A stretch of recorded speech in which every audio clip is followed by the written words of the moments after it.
Welcome back. Today we're doing a makeup declutter, or as I like to call it, an expensive trip down memory lane.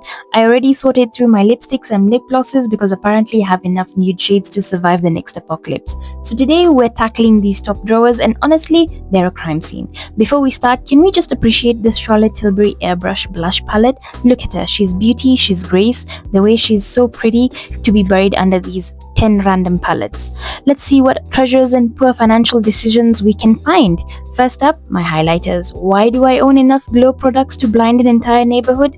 I found my Cover FX Luminators, which are gorgeous, but let's be honest, they haven't seen daylight in months. Bottom drawer you go! Then those loose eyeshadows. Why do I have so many? Was I preparing to open my own makeup store? Who knows? While organizing, I found my Maybelline Grip Primer and Foundation. I've been loving them, although lately L'Oreal has been stealing the spotlight for my makeup routine.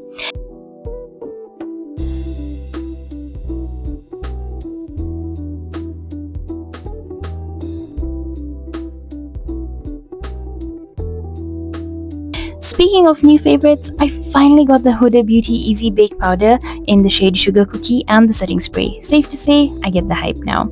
And yes, I still own the OG Huda Beauty highlighter. She's old, but she's still got it. Now let's talk about these body glitters. Who approved this level of sparkle? If NASA ever needs help finding me from space, I'll just wear one of these. My current obsession has to be the L'Oreal Inflammable Setting Spray. Sorry Maybelline Fit Me, you've officially been replaced. It was a good run. Then I found all my glitter eyeliners. Now I kind of want to do a full glitter eyeliner tutorial. Should I? Let me know, because I feel like it would create some chaotic but cute looks. I also found my eyebrow pencil someone gifted me. How long has that been sitting here? Yeah, we're not answering that. Moving on! Next drawer. This is where the big eyeshadow palettes live, and wow, the nostalgia hit hard. Kylie Cosmetics, Huda Beauty, Urban Decay Naked Palettes.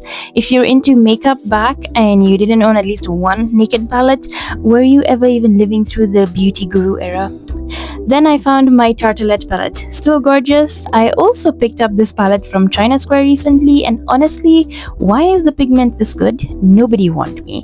Then I opened my Anastasia Beverly Hills Glow Kit. Girl, she's been through some stuff, but she still shines brighter than my future. I recently bought the Cara Duo Silver palette, and let me tell you, it immediately reminded me of Jeffree Star's Cremated palette. The color story is so similar, and now I absolutely have to create a look with it. Oh, and I picked up the L'Oreal new glass screen product, so we'll definitely be testing that soon. Overall, my drawers are fully organized as I have rediscovered half my makeup collection and successfully convinced myself I do not need to buy anything else for at least 3 business days. If there's specific palette or product you spotted that you want me to review, create a makeup look with, let me know in the comments. Don't forget to like, follow, and save this video if your makeup drawer also looks like it survived a tornado. I'll see you in the next one. Bye!